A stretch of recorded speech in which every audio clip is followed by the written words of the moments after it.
Today we are looking at an introduction to non-fiction texts. The lesson objectives are to identify the different purposes of non-fiction texts, to understand how writers use language to achieve their purpose. This lesson relates to the reading paper for your exam and the assessment criteria below. Understand the relationship between textual features and devices and how they can be used to shape meaning for different purposes, audiences. We communicate ideas and information in a variety of ways for a range of purposes. Today, we'll be looking at the different types of text such as letters, emails, articles, leaflets and reports, and to be able to identify the purpose of these texts and the language which is used. Every text has a purpose and an audience. Purpose is the intention, the reason why a text has been written, and the audience is who the text is aimed at. Depending on your audience will depend on the type of language that's used. For example, if your audience is children, then the language used would be simple and easy to read.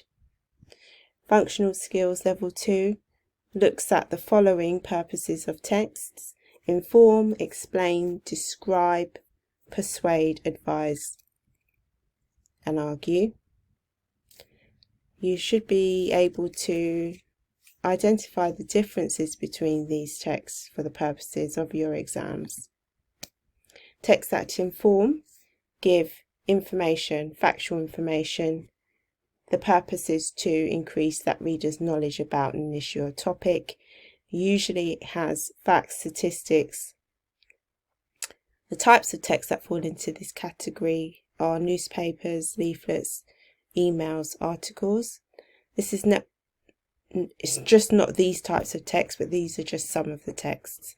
So the language features that we see in these texts will be facts and figures.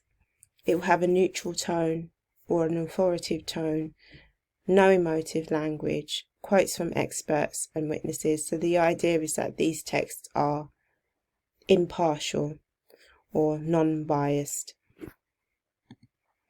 Texts that explain are very similar to informative texts. However, they answer the following questions: who, what, where, when, how and why. The aim is to transmit facts to the readers, but also to explain the causes and effects of whatever's happened. Newspapers, magazine articles, reports, instruction manuals, booklets, both write to inform and explain, so a text can have more than one purpose. And these are the language features for texts that explain. You can pause the video at any point to go back and read over the PowerPoint in your own time and make notes. Texts that describe. Descriptive writing is very universal in terms of the types of texts that use it. So we can see descriptive writing in all different types of text, but the most notable one would be fiction, novels, short stories, etc. And the idea of descriptive text is to create a vivid image in the reader's mind, so we can imagine what is taking place or the person or thing that is being described. The language that's used is things like metaphors, similes, adverbs, verbs and adjectives, and also the five senses: touch, smell, taste, etc.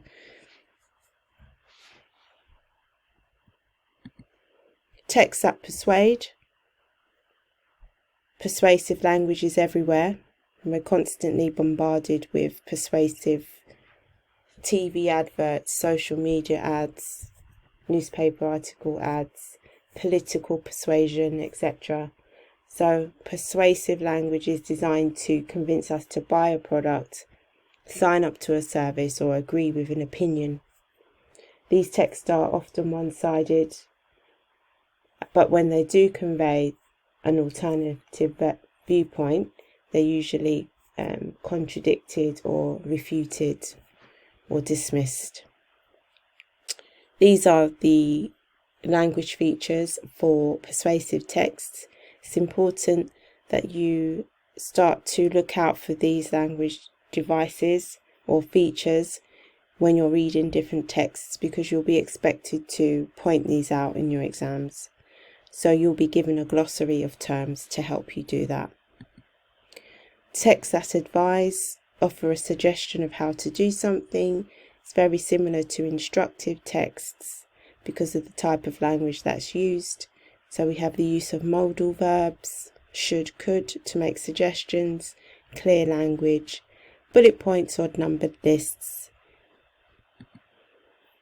Texts that instruct. These texts tell you how to do something. Again, it's similar to advise, but here we have clear step-by-step instructions. We'll have bullet points or numbered lists, commands or imperative sentences, and clear direct language. Texts that argue. Attack or defend a particular issue or topic. So argumentative and persuasive texts are quite similar because they both want the reader to agree with a viewpoint. Opinion pieces in newspapers and articles, formal letters of complaint are often written to argue, and these are some of the features.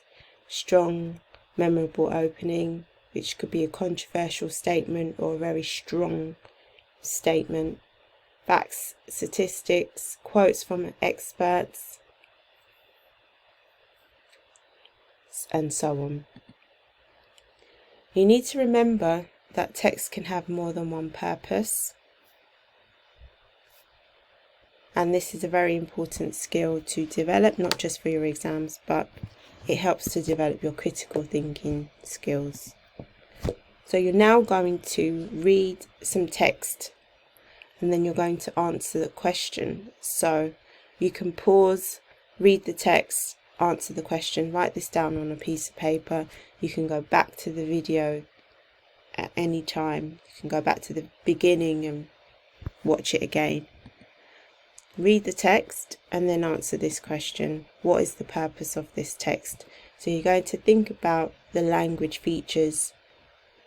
Those things that are highlighted in red give you a clue about what the purpose might be.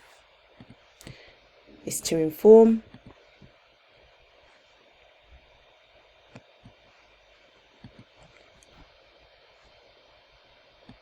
what's the purpose of this text? Again, pause the video, explain,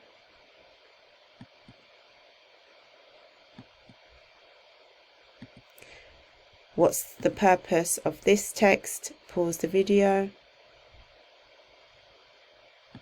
Persuade.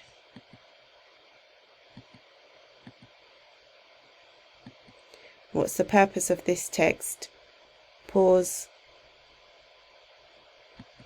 Argue.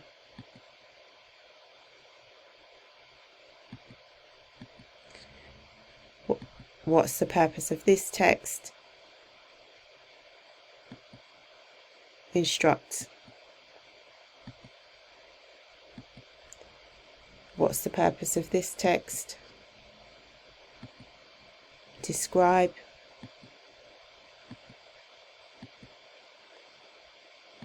What is the purpose of this text? Advise.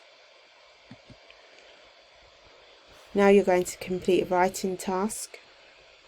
You're going to imagine that you're selling a house or a car, or it could be something else if you want. And you're going to write in two different styles. You're going to write and to inform and describe the house or car.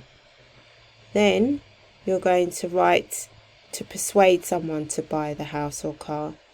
This task should be no more than 200 words. So for each task, could be 100 words each. So think about a car description when adjectives you're going to use to describe the car or house. And then how would you persuade someone to buy the house or car? Think about what benefits they would have with the house or car, and how wonderful that it is. I'm not sure, or I am sure, but you get the drift.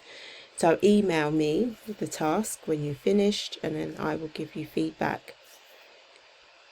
I'll be in the lesson today, so you can email me or come back into the Teams group and ask me any questions that you're not sure about. Okay.